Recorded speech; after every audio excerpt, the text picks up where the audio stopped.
Andrea Merlo, gran jurista, experto en seguridad nacional e internacional y asuntos latinoamericanos. Muy buenos días. Muy buenos días, doctor Fernando, a usted, a la mesa de trabajo y a su prestigiosa audiencia. Es un honor y un gusto estar con ustedes. Muchísimas gracias. Bueno, ha causado un gran impacto la reunión del gobierno Biden con Nicolás Maduro. Hacía mucho tiempo esas relaciones estaban rotas y ahora Biden manda a sus delegados a que hablen con Nicolás Maduro. ¿Usted qué interpretación le da a esa reunión y hasta dónde irán esas nuevas relaciones Estados Unidos-Venezuela? Mire, doctor Fernando, ante todo hay que entender, hay que poner en claro una cosa. Aquí hay mucha confusión. El asunto de que estamos hablando es bastante reciente. Estamos hablando de una visita que hubo lugar el sábado pasado y todavía no han salido muchos detalles. Entonces, yo diría, empezamos con los hechos, con las pocas cosas que sabemos con certidumbre. Hubo una visita de 3 funcionarios de bastante alto nivel de Estados Unidos en Caracas. Estamos hablando de Juan González, el miembro del National Security Council por los asuntos de hemisféricos, de James Story, el embajador de los Estados Unidos ante Venezuela, y un experto de que no me recuerdo el nombre, en negociación en casos de régenes. Se reunieron con Maduro y Desi Rodríguez, entonces con los jerarcas, los más altos jerarcas del régimen de Caracas.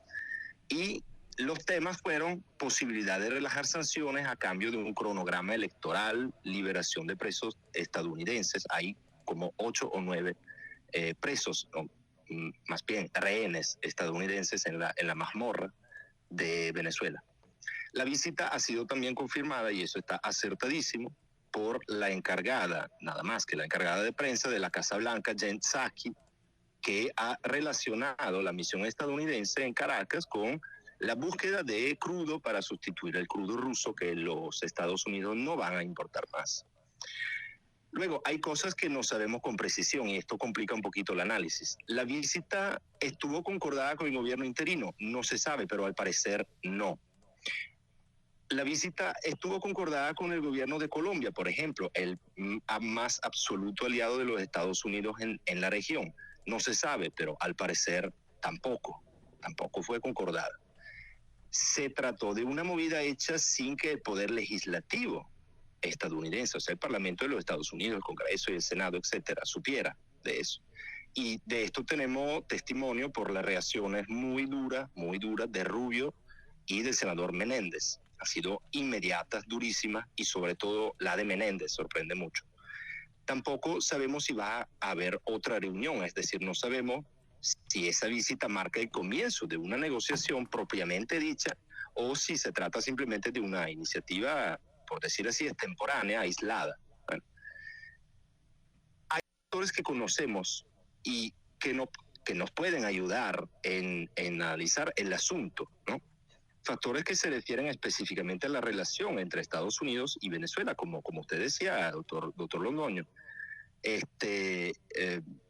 Hay sectores de la oposición, entre comillas, oposición venezolana, que abogan desde hace rato para que se reanuden las relaciones entre Maduro y Washington en el intento de, relajar las sanciones que han tenido cero impacto sobre la población venezolana y que pero sí han puesto el régimen contra la pared. Sabemos también que hay una parte de la administración de los Estados Unidos actual que es particularmente dispuesta en dialogar con Caracas. Básicamente se trata de ambientes del Partido Demócrata y del Departamento de Estado que han sido los inspiradores en esa época de relajamiento diplomático también con Cuba, lo mismo que ha empujado el llamado Acuerdo de Paz en Colombia, etc. Todavía hasta hace pocos días la administración Biden no había cambiado su posición formal, oficial, hacia el régimen de Maduro, manteniendo sanciones, indictments, cumpliendo con la extradición de Alex Saab, etc. También es verdad, pero sabemos, y esto sí puede ayudar, que la postura debajo de la mesa de esta administración ha sido distinta. O sea, propiciaron básicamente negociaciones en México, en un claro mensaje a la oposición venezolana por parte de Washington. O sea, el intento de derrocar el régimen de Maduro ha sido frustrado, entonces pues mejor intentar con la diplomacia. Ojo, Estados Unidos no ha sido formalmente parte de ese intento de diálogo, que ha sido suspendido, pero todavía está en marcha. También hay otras cosas que forman parte del contexto hemisférico geopolítico caribeño en particular. O sea, estamos, y ustedes lo saben muy bien, estamos frente a un momento muy delicado en la geopolítica de Latinoamérica, con una avanzada poderosa de China, de Rusia, Irán en la región. Hay elecciones muy importantes, sobre todo las elecciones en nuestra querida Colombia, que es primero aliado de los Estados Unidos y que padece constantes amenazas e intentos de desestabilización. ¿Por parte de quién? Por parte de actores relacionados con Venezuela o amparados en el vecino país. Sabemos también que Estados Unidos ha tenido en los últimos meses y semanas presencia muy fuerte en Colombia con ejercitaciones militares sin precedentes por agua, contingente en la zona fronteriza, etcétera. Y todo indicaría que la Casa Blanca y el Departamento de la Defensa, sobre todo, están bien conscientes de la real y gravísima amenaza a los intereses de los Estados Unidos, a su aliado principal en la región Caribe, que geopolíticamente es, por decir así, es el equivalente del mar Mediterráneo para la antigua Roma. Es el Caribe y el Golfo de México son el Mare Nostrum de los norteamericanos. Ahora bien, ¿cómo encajar entonces el tema? Bastante oscuro, repito, porque muchas cosas no las sabemos, no sabemos muchos detalles. ¿Cómo encajar el tema de esta visita del sábado pasado en todo este contexto? Solo podemos trazar escenarios y especulaciones, básicamente por falta de detalles y por falta de una clara estrategia, porque hasta hoy en día todavía no ha sido declarada ninguna estrategia de manera oficial por la Casa Blanca. Entonces solo podemos especular. ¿Cuáles pueden ser entonces lo objetivo no declarado de esta movida? Vamos a ver. Reanudar el intercambio de crudo para suplir la falta de crudo ruso en los Estados Unidos, pues es que las cifras indican que no. O sea, la extracción de crudo en Venezuela se ha desplomado de manera abismal desde hace años, de manera estructural. Y no hay manera de reanudar intercambio de crudo para suplir a la falta de crudo ruso dentro de pocos meses, ni siquiera pocos años, y sin que alguien le ponga bastante plata. Estamos hablando, creo que los expertos hablaron de algo como de inversiones necesarias de decenas de miles de millones de dólares.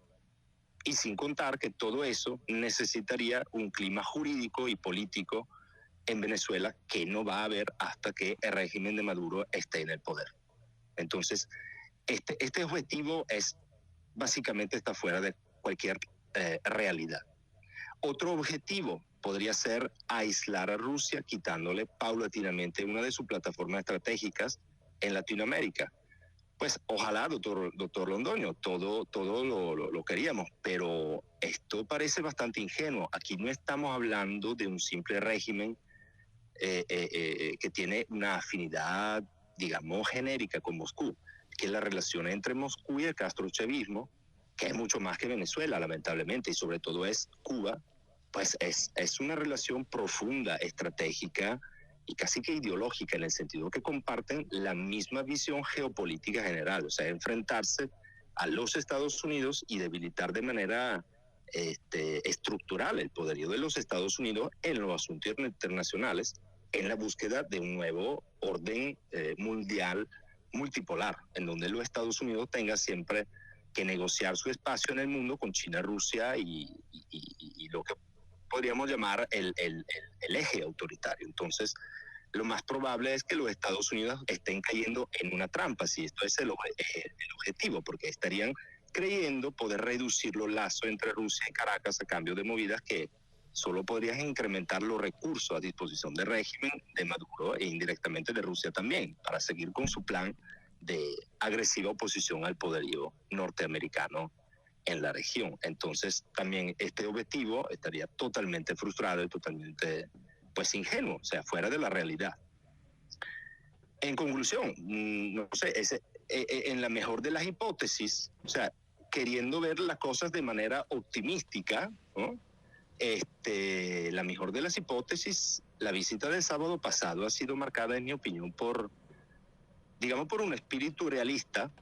Eso no nos debe de sorprender. El realismo político siempre está bien presente en la conducción de la política exterior de los imperios geopolíticos, y sobre todo en un contexto como el actual de crisis internacional muy grave, donde las aceleraciones son muy fuertes y donde hay muchos factores que se cruzan y hay que tomar a veces decisiones en emergencia, hasta poniendo de lado los principios. Esta es la mirada realista al manejo de los asuntos internacionales.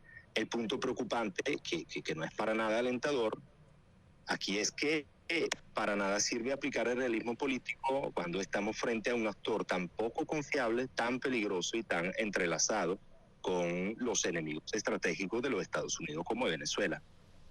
O sea, la movida, vamos a ser claros, la movida de sábado me parece sinceramente más una rara y, es decir, una poco acertada mezcla entre, pues no sé, un realismo táctico y una ingenuidad estratégica que no tiene en cuenta básicamente de un par de elementos fundamentales. O sea, que los lazos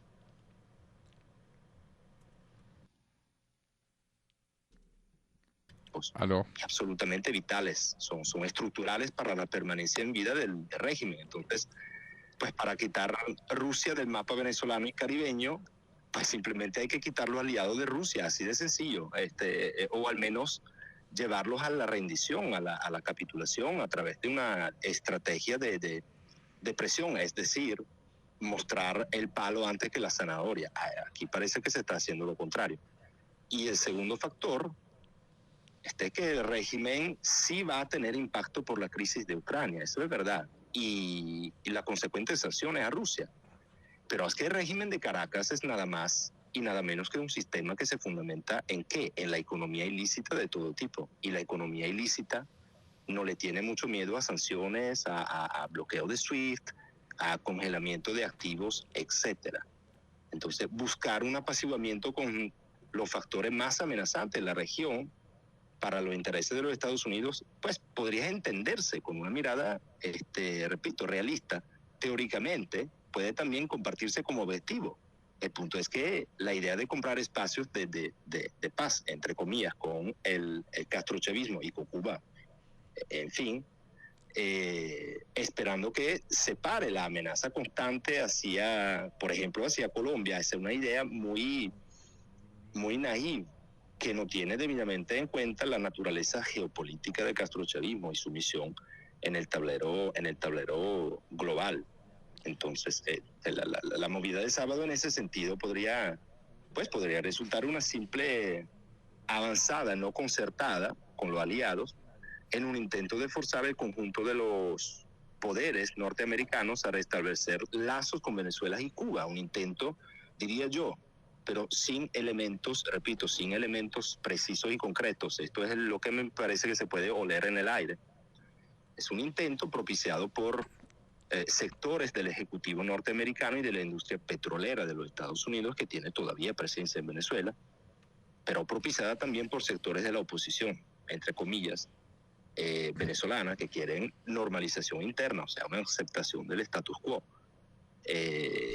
Y último, pero no menos importante, diría yo, doctor Fernando, hay que considerar también quizás el peso que puedan estar teniendo en esta movida ambientes europeos encabezados por Josep Borrell, y también le agregaría ambiente vaticano. O sea, no es un misterio que el señor Borrell y el pontífice Bergoglio tengan muchísima afinidad entre ellos hacia Venezuela y hacia Latinoamérica en general, y que estén intentando, digo yo, desde hace rato, de alinear la administración americana en una estrategia de apaciguamiento con el castrochavismo, en una ruta de diálogo y reconciliación, que es una palabra que le gusta mucho, no solo con Venezuela, sino con el fenómeno de castrochavismo en la región. Es que en ese sentido, yo personalmente hablo desde hace tiempo de la estrategia de las 3B, o sea, con la cual la Unión Europea y el Vaticano intentan traer a Washington en una ruta de